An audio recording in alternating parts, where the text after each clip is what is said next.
Salut tout le monde, j'espère que vous allez bien. On se retrouve pour débriefer de l'actualité de la blockchain et des crypto-monnaies.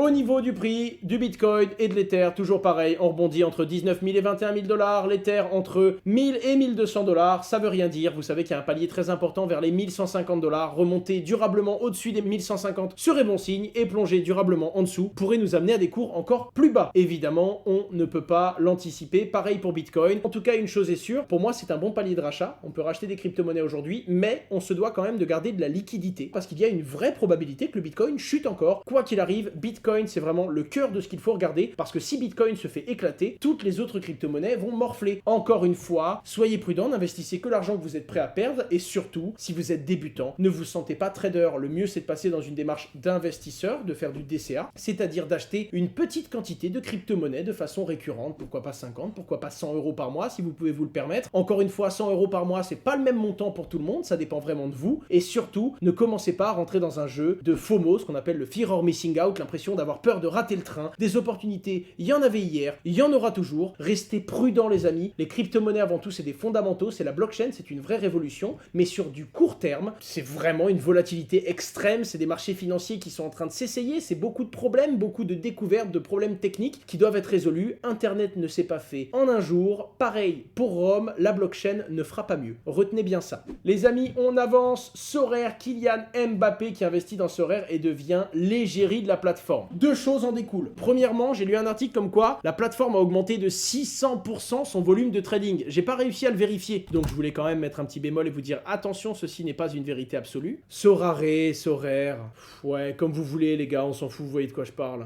Après, il y a eu un scandale, d'ailleurs j'ai fait un petit thread. Il y a un truc qui me gonfle. En fait, j'avais voulu mettre un message à l'époque où ça m'avait écœuré. Déjà parce que je me dis que le mec c'est quelqu'un qui a mon âge quand même, donc je me dis putain la pression qu'il doit prendre dans la tête, il est à des années-lumière de moi en exposition. Des fois je vois comment il se fait déchirer sur les réseaux, le mec doit mal dormir. Le mec, on veut qu'il soit bon sur le terrain et on l'empêche de dormir la nuit en lui mettant la pression sur les réseaux, tu sais. Là, il devient égérie de Sorare, Sorari, comme vous le préférez, peu importe sur la prononciation. Et à ce moment-là, plein de gens le déchirent sur les réseaux sociaux. Déjà parce que on peut faire un article sur Kylian Mbappé et en plus on peut ne pas être content. Deux choses super intéressantes pour faire des vues et pour faire des clics. En attendant, il y a quand même une raison derrière tout ça, c'est qu'il y a une question qui se pose, c'est que Kylian avait refusé énormément de partenariat avec des marques de paris sportifs. Et il avait même refusé que, il me semble que c'est l'équipe de France, utilise son image quand c'était pour des pubs pour les paris sportifs. Et là, il y a des gens qui disent, ouais, mais Sorare, ça reste quand même une plateforme où il y a des risques. Et donc, il y a des gens qui disent, est-ce que ça remet pas en cause la moralité du personnage et sa décision? Bref, normalement, Sorare, c'est surtout un jeu vidéo avant d'être une plateforme de paris, je le précise. Ils font pas de paris, d'accord? Mais c'est vrai qu'il y a beaucoup de spéculateurs, et c'est vrai que comme c'est le début de la technologie blockchain, le gros, c'est la spéculation. Donc, on ne peut pas l'enlever, la question se pose. En attendant, ça m'a juste emmerdé parce que j'ai vu ça comme une opportunité pour les médias de traîner dans la boue, le mec sur qui on compte, le mec qu'on adore 99% de son temps, et on est quand même là pour lui tirer dessus et pour lui mettre des blessures publiques sur les réseaux sociaux. C'est ça qui me gonfle. On oublie très très vite tout ce qu'il a fait. Voilà, c'est tout. C'était un petit coup de gueule, plus d'influenceur pour le coup, je dois le dire. Là, c'était bien un petit coup de j'ai une portée donc je veux me faire entendre, plutôt que simplement dire ça, quoi. Quand on est aussi exposé que lui, ça fait partie du métier malheureusement, hein. Quand on entreprend, il faut être capable de se prendre des coups.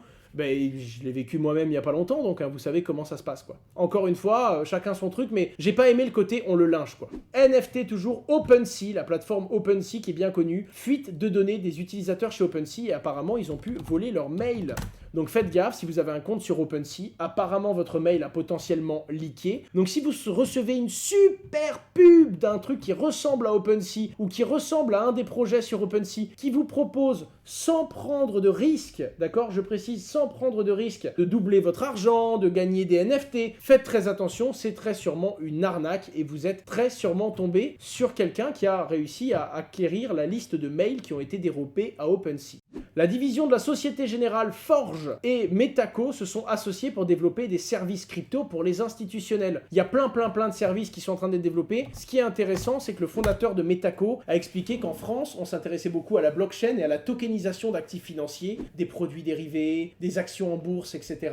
Qu'en Allemagne, on s'intéressait vraiment beaucoup aux crypto-actifs, crypto-monnaies, et qu'en Asie, les banques asiatiques et les institutions asiatiques s'intéressent beaucoup à la finance décentralisée et aux NFT. Et c'était assez intéressant de lire son analyse là-dessus. Crypto Policy Symposium. Eh bien, les amis, c'est une conférence contre les crypto-monnaies pour promouvoir la critique, l'étude de cet écosystème par un prisme négatif, considering cryptocurrencies, ICOs, NFTs, DeFi, Web3 and blockchain. En gros, tu réunis beaucoup de gens qui sont contre, c'est d'ailleurs relayé par des crypto-sceptiques sur les réseaux sociaux, et écoutez bien ce que je vais vous dire les amis. Je pense que c'est une bonne chose, parce que jusqu'à présent, l'histoire nous a prouvé que réunir des grands cerveaux qui réfléchissent et qui se posent les bonnes questions sur une technologie, ça oblige les gens à réfléchir. Et la plupart des gens, quand ils se penchent dessus et qu'ils réfléchissent, ils arrivent quasiment tout le temps, à plus de 99%, à un consensus de réflexion qui est que c'est incroyable, c'est super bon, et même si ce n'est pas utile aujourd'hui, la plupart des défauts qu'on trouve à la blockchain, on les trouve parce que ce sont des défauts d'usage, et absolument pas des défauts de la technologie, mais bel et bien des défauts d'application, c'est-à-dire la façon dont on l'utilise. En attendant, on va commencer à avoir des sceptiques organisés, réfléchis, qui ont des arguments qui nous feront évoluer, plutôt que d'avoir des gens qui criaient en slip sur Twitter « C'est pas bien, ça pollue, ça consomme, c'est trop nul, ça sert à rien,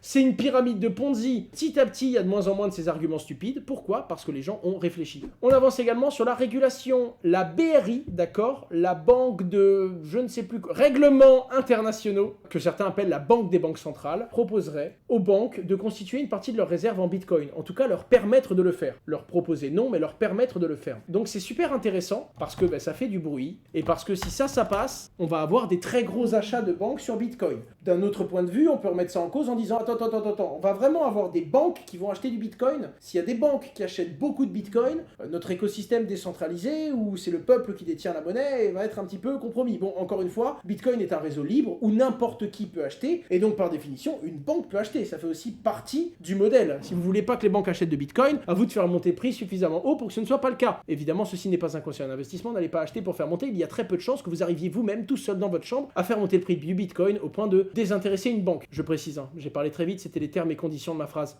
Les autorités de Singapour qui réprimandent, qui sanctionnent Free Arrow Capital, le joint venture qui est officiellement en liquidation, qui est en train de se péter la gueule avec beaucoup d'argent d'écosystème du marché, et qui apparemment se fait taper les doigts pour avoir fourni de fausses informations. Ça c'est chaud. Et pour apparemment détenir plus de dollars sous gestion qu'ils n'ont le droit de détenir. Et là c'est chaud parce qu'ils pourraient avoir de la responsabilité légale. Il y a une différence entre faire une faute et faire une erreur. Tu investis sur un produit, le marché se pète la gueule, toi et tes clients perdaient de l'argent, c'est une erreur. Tu fais quelque chose que tu n'avais pas le droit de faire, ça c'est réprimandable par la loi. Ça c'est une faute. Et autant te dire que dans ce genre de montant-là, les conséquences légales peuvent être lourdes et beaucoup d'investisseurs qui seront biaisés de par le comportement de Free Arrow peuvent les attaquer et leur dire les gars, vous allez douiller, on veut réparation, on veut justice, etc.